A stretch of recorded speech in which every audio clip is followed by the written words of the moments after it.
आज हम लोग बात करने वाले हैं कि ग्रेजुएशन के बच्चे जब कॉपी लिखते हैं तो वो अपनी तेजी से कॉपी कैसे लिखे, मतलब स्पीड तेज करे कैसे करे ग्रेजुएशन में कॉपी लिखते समय। देखिए बच्चों को मेन समस्या क्या आता है कि वो तेजी से आंसर नहीं लिख पाते हैं। देखिए 10th और 12th की बात अलग होती है। अगर 10th और 12th की बात करें तो उसमें ज्यादा नहीं लिखना होता है, 10th और 12th में नहीं पर हो जाता है। और एक बात, जितना क्वेश्चन का आंसर लिखना होता है अगर प्रैक्टिस अच्छा से ना रहे, अगर अच्छा से रणनीति में आकर ना लिखा जाए तो एक दो क्वेश्चन कंफर्म छूट जाते हैं। और एक दो क्वेश्चन जो होते हैं, एक क्वेश्चन लगभग 15 से 20 नंबर का होता है, 15 से 20 नंबर का एक क्वेश्चन होता है। बताइए 20 नंबर ऐसे ही चला जाता है। तो बच्चों को यहाँ पर ये ध्यान रखना होता है रणनीति के साथ, पूरा अच्छा सा रणनीति के साथ ये ध्यान रखना होता है कि कैसे और तेजी से आंसर हम लिख पाए। और एक बात क्या होता है, 10th और 12th में बच्चे रेगुलर लिखने की प्रैक्टिस करते रहते हैं, लेकिन यही ग्रेजुएशन में जब जाते हैं, first year, second year, third year के जब एग्जाम देते हैं तो क्या होता है कि वहां पर लिखने की उनको आदत छूट जाती है। और लिखने की आदत छूट, डायरेक्ट एग्जाम हॉल में जाकर वहीं पर लिखना शुरू करते हैं, जिसके कारण एक दो प्रश्न छूट जाते हैं। अब एक दो प्रश्न छूटने का मतलब, एक प्रश्न 20 नंबर, दो प्रश्न 40 नंबर,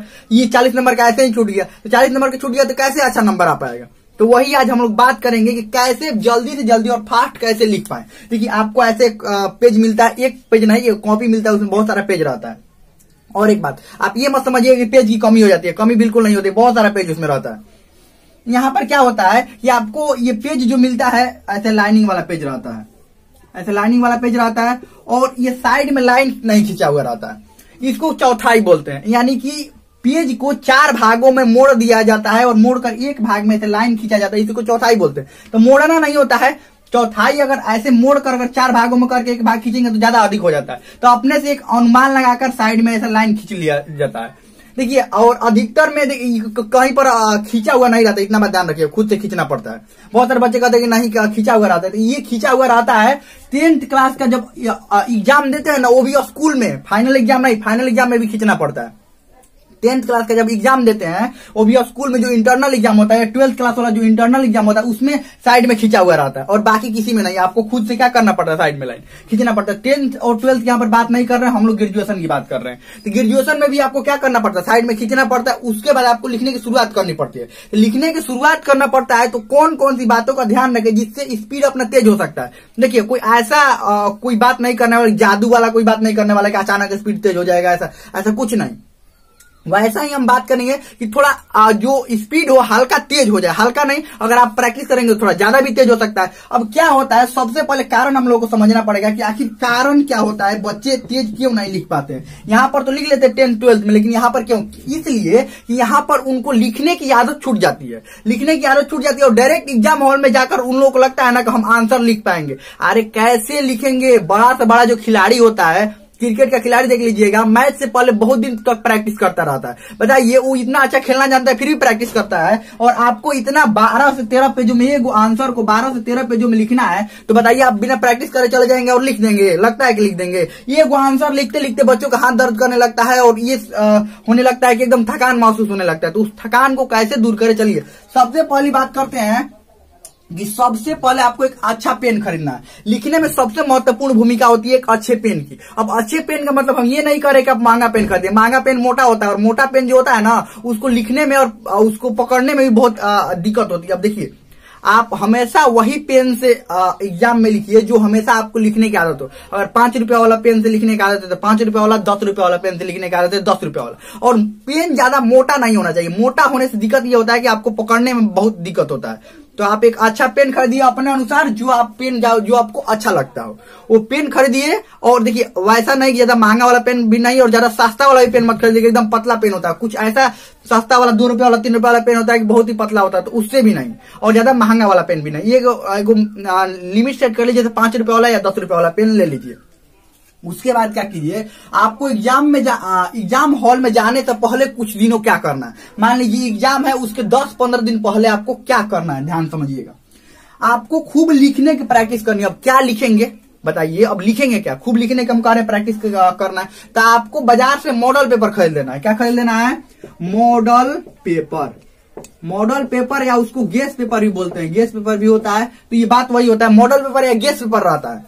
आपको जो सब्जेक्ट का एग्जाम देना है, जैसे ग्रेजुएशन में बीए है या बीएससी है, बीकॉम है, मान लीजिए बीए है, आर्ट्स है, बीए है तो आपको जो जो भी ऑनर्स वाले सब्जेक्ट है, सब्सिडरी वाले, कंपोजिशन वाले सब्जेक्ट का मॉडल पेपर है, गेस्ट पेपर खरीद कर कुछ दिनों पहले 15 से 20 दिन पहले और उसको खुद से लिखने की प्रैक्टिस करना है। क्या करना है, आपको टाइम सेट कर लेना है कि कितना घंटा, 3 घंटा 15 मिनट का है, या जो प्रैक्टिकल वाले देखिए जो प्रैक्टिकल वाला सब्जेक्ट रहता है उसमें थोड़ा कम समय मिलता है और नंबर भी कम रहता है, जैसे 75 नंबर का रहता है। नॉर्मली प्रैक्टिकल वाला 25 नंबर प्रैक्टिकल हो जाता है और 75 नंबर का एग्जाम होता है, तो 25 नंबर प्रैक्टिकल तो अलग होता है और 75 नंबर का एग्जाम होता है, इसमें तो कम समय मिलेगा। लेकिन जिस सब्जेक्ट में प्रैक्टिकल नहीं होता है उस सब्जेक्ट में क्या होता है, आपको 100 नंबर का क्वेश्चन मिलता है और टाइम आपको जितना रहता है 3 घंटा 15 मिनट रहता है और इसमें थोड़ा सा कम हो जाता है। तो आप अपने अनुसार देख लीजिएगा कि उस पर कितना समय लिखा हुआ है। आपको मॉडल पेपर गेस्ट पेपर मिलेगा ना तो उसमें समय लिखा हुआ रहेगा। तो सबसे पहले आप लिखने की खूब प्रैक्टिस कीजिए। 15 दिन पहले अगर आप चाहते हैं कि एग्जाम में सभी क्वेश्चन को अटेम्प्ट कर पाए, सभी क्वेश्चन को लिख पाए, तो आपको लिखने की खूब प्रैक्टिस करनी होगी। अब लिखने की खूब प्रैक्टिस कैसे करेंगे, जो मॉडल पेपर गेस्ट पेपर मिला है ना वही प्रश्नों को बार बार लिखेंगे। और आपको देखिए पहली बार दूसरी बार लिखेंगे तो बड़ा आपको बोरिंग महसूस होगा, ये क्या कर रहे हैं, कैसे लिख रहे हैं, ये ऐसा नहीं होगा, छोड़ो बाद में लिखेंगे, ऐसे करेंगे। तो आप एक बात समझिए, जब ऐसा बहाना करेंगे ना तो उसमें भी एग्जाम में भी नहीं लिख पाएंगे आप।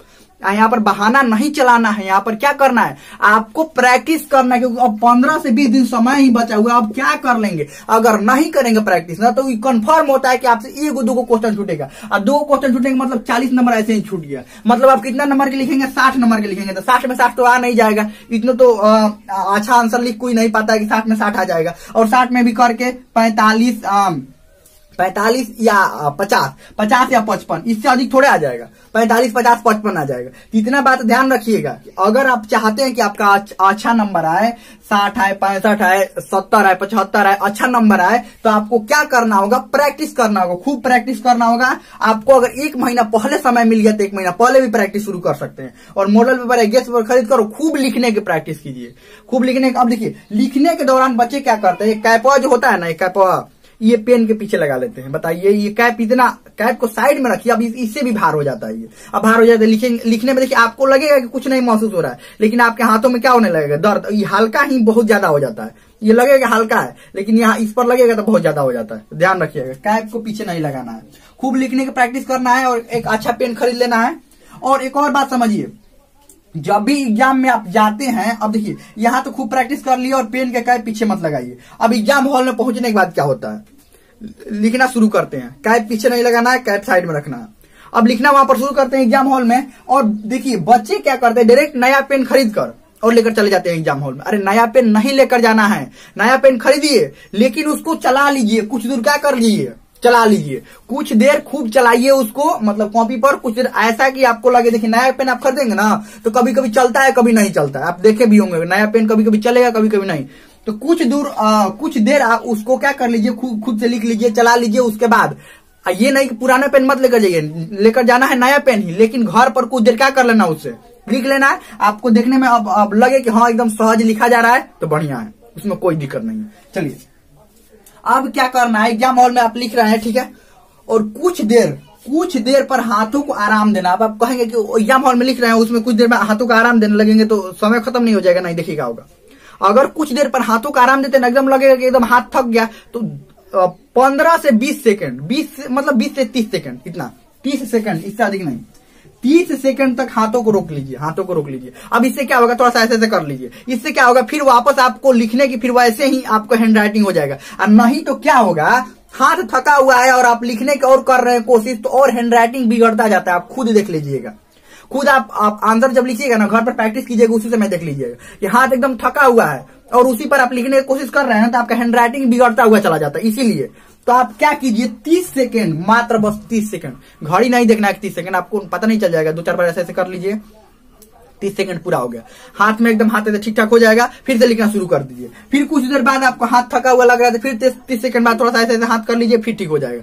इससे होता यह है कि हाथ दोबारा फिर से एकदम बढ़िया हो जाता है, ठीक ठाक हो जाता है। वैसे तो बढ़िया हाथ रहता ही है, लेकिन फिर दोबारा से एनर्जी इसमें आ जाता है, और एनर्जी आने के कारण फिर से क्या होता है, आपका हैंड राइटिंग वैसा ही रहता है, नहीं तो हैंड राइटिंग बिगड़ता जाता है। आप देखिएगा कि पहला पेज में बच्चा जो लिखा है और अंतिम पेज में लिखा है, बहुत फर्क हो जाता है हैंड राइटिंग का। बहुत क्यों फर्क हो जाता है, क्योंकि बीच में वो रुकता ही नहीं है, बीच में रुक कर हाथों को अपने थोड़ा सा आराम नहीं देता है। थोड़ा सा मतलब 30 सेकंड, ज्यादा नहीं, 30 सेकंड आराम नहीं दे पाता है, तो आप कुछ देर पर क्या कीजिए, हाथों को ऐसा आराम दे सकते हैं।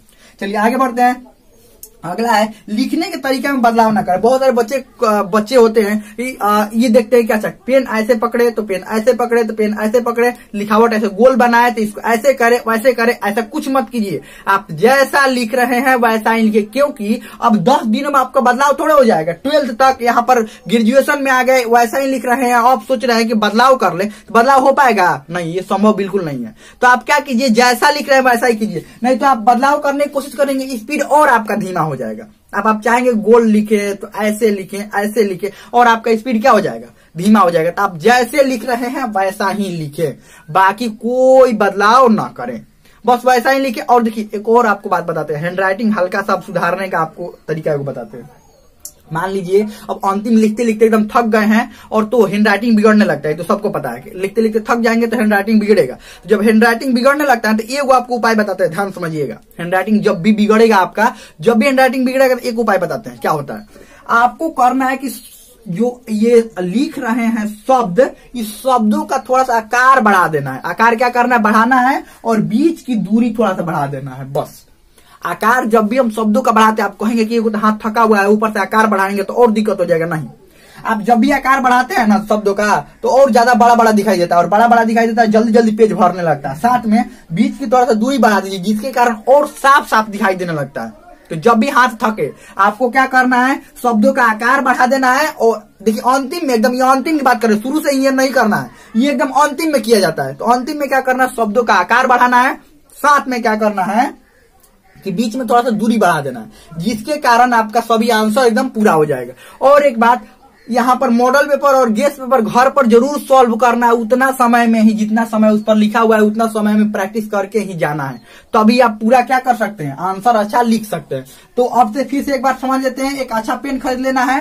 पेन वही खरीदना है जो हमेशा से आप लिखते आ रहे हैं, कोई नया बदलाव नहीं करना है। पेन वैसा होना चाहिए, थोड़ा सा हल्का, ज्यादा हल्का ना होना चाहिए, ज्यादा भारी ना होना चाहिए। दूसरी बात क्या करें, खूब लिखने की प्रैक्टिस करना है। एग्जाम में जाने से पहले खूब लिखने क्या करना है, प्रैक्टिस करना है। उसके बाद पेन के कैप उसके पीछे यहाँ पर नहीं लगाना है, पेन का कैप। उसके बाद कुछ देर पर हाथों को क्या करना है, आराम, 30 सेकंड से ज्यादा आराम नहीं होना चाहिए। इन्हें कि 1 मिनट तक आराम करते रह गए, नहीं, 30 सेकंड से ज्यादा आराम नहीं होना चाहिए। लिखने का तरीका में कोई बदलाव नहीं करना है, लिखने का कोई तरीका में बदलाव नहीं करना, जैसे लिख रहे हैं वैसे लिखना है। तो हमें लगता है बहुत अच्छा से आपको समझ में आ गया होगा। इसमें कोई भी डाउट हो, कोई भी क्वेश्चन हो, आप कमेंट में पूछ सकते हैं, हमें तो समझ में आ गया होगा।